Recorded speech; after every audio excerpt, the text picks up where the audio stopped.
कुछ लोगों ने अपने निहित स्वार्थ से मजहबी जनून और सत्ता की तुष्टीकरण की उस निकृष्टता में पड़ करके अयोध्या को भी उपद्रव और संघर्ष का एक अड्डा बना दिया था। इस अयोध्या में कभी संघर्ष नहीं होते थे। उस अयोध्या को लौलुहान करने वाले लोग, ऐसे ही उन्होंने दुस्साहस किया था 2005 में। याद करिए कैसे पीएसी के जवानों ने ठक ठक ठक ठक करके वहीं पे उनको मार गिराया। बहनों और भाइयों, स्वतंत्र भारत के बाद श्री राम जन्मभूमि आंदोलन के अनेक पड़ाव अयोध्या ने देखे हैं। अयोध्या जिसके नाम से ही एहसास होता है कि यहां कभी युद्ध नहीं हुआ, यानी कोई भी दुश्मन यहां के शौर्य से, यहां के वैभव से, यहां के पराक्रम के सामने कभी टिक नहीं पाया। लेकिन कुछ लोगों ने अपने निहित स्वार्थ से मजहबी जनून और सत्ता की तुष्टीकरण की उस निकृष्टता में पड़ करके अयोध्या को भी उपद्रव और संघर्ष का एक अड्डा बना दिया था। वही अयोध्या पिछले 11 वर्ष के अंदर देश के यशस्वी प्रधानमंत्री आदरणीय श्री नरेंद्र मोदी जी के यशस्वी नेतृत्व में उन 3 महत्वपूर्ण घटनाओं को कभी विस्मृत नहीं कर सकता।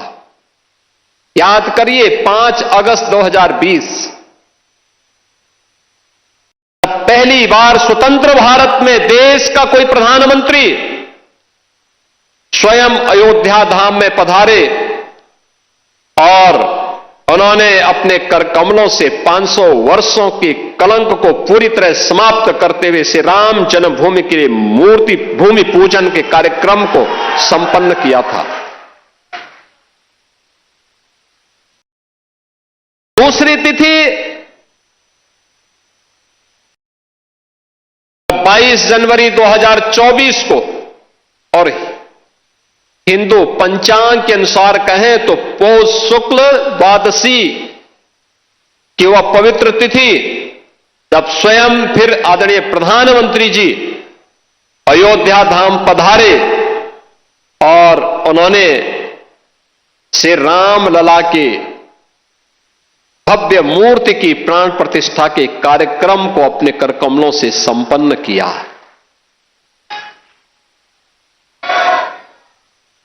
तीसरा,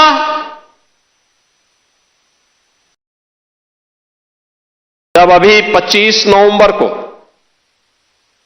विवाह पंचमी के शुभ अवसर पर आदरणीय प्रधानमंत्री जी फिर अयोध्या आए थे और राम मंदिर के मुख्य शिखर पर उन्होंने सनातन धर्म की ध्वजा पताका को, भगवा ध्वजा को प्रतिष्ठित करके सनातन से ऊपर कोई नहीं, इस सनातन की ध्वजा पताका हमेशा दिग दिगंत तक ऐसे ही गूंजती रहेगी और ऐसे ही दिखाई देगी। इस उद्घोष के साथ उन्होंने अयोध्या में आकर के पूरे देश और पूरी दुनिया को एक संदेश दिया।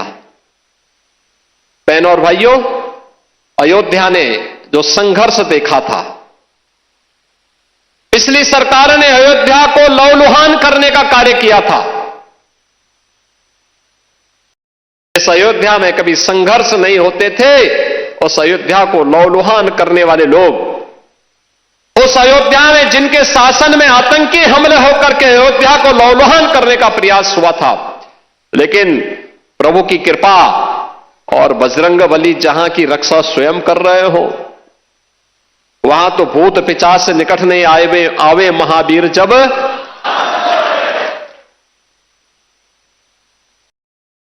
हनुमानगढ़ी में भगवान यानी हनुमान जी महाराज स्वयं विराजमान है। कैसे कोई आतंकी यहां घुस जाता, जैसे ही उन्होंने दुस्साहस किया था 2005 में। याद करिए कैसे पीएसी के जवानों ने ठक ठक ठक ठक करके वहीं पे उनको मार गिराया। अयोध्या तो संदेश देती है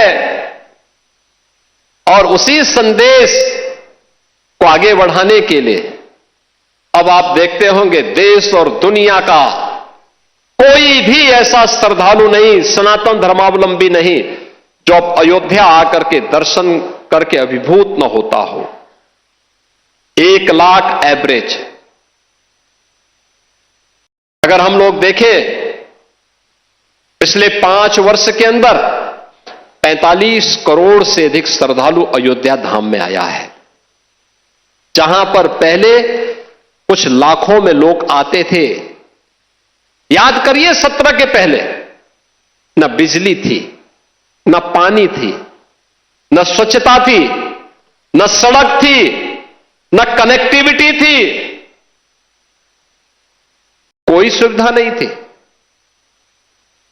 सुरक्षा की भी व्यवस्था नहीं थी, और कोई जय श्री राम बोलता था तो उस पर लाठी जरूर पड़ जाते थे, गिरफ्तारियां हो जाती थी।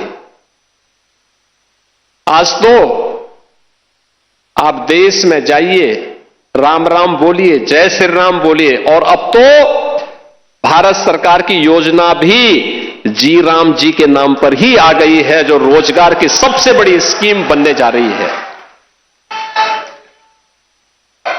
कोई भी बेरोजगार व्यक्ति जब आएगा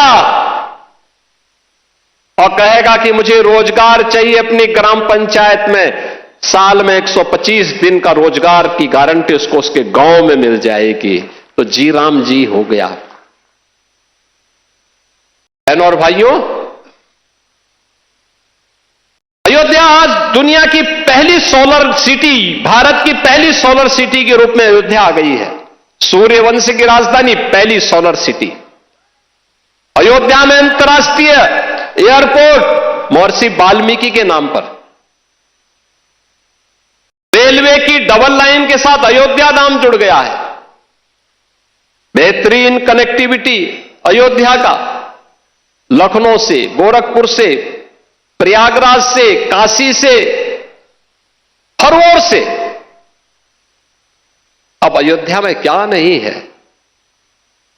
जिस अयोध्या में सिंगल लेन की सड़कें थी, आज चारों ओर से 4 लेन की सड़कें। और कोई भी श्रद्धालु आता है, किसी भी सीजन में आए, आराम से दर्शन करता है, अभिभूत होकर के, मस्त होकर के फिर जाता है, अभिभूत होता है। और हमारी पीढ़ी सचमुच सौभाग्यशाली है। कई पीढ़ियां, 500 वर्षों के इतिहास को जब हम देखते हैं, 500 वर्षों के इतिहास को जब हम देखते हैं, याद करिए 1526 से लेकर के 1528 से लेकर के 1992 तक, और 1992 से लेकर के उसके उपरांत भी अयोध्या में हर 20-25 वर्ष के अंदर कोई ना कोई बड़ा संघर्ष राम भक्त करता था राम मंदिर को वापस लेने के लिए। लगातार संघर्ष करता रहा, कभी बैठा नहीं, रुका नहीं, झुका नहीं। उसने सत्ता की परवाह नहीं की, उसने दमन की परवाह नहीं की, उसने गोलियों और लाठियों की परवाह नहीं की। वो लड़ता रहा और उस संघर्ष का परिणाम हमारे सामने था।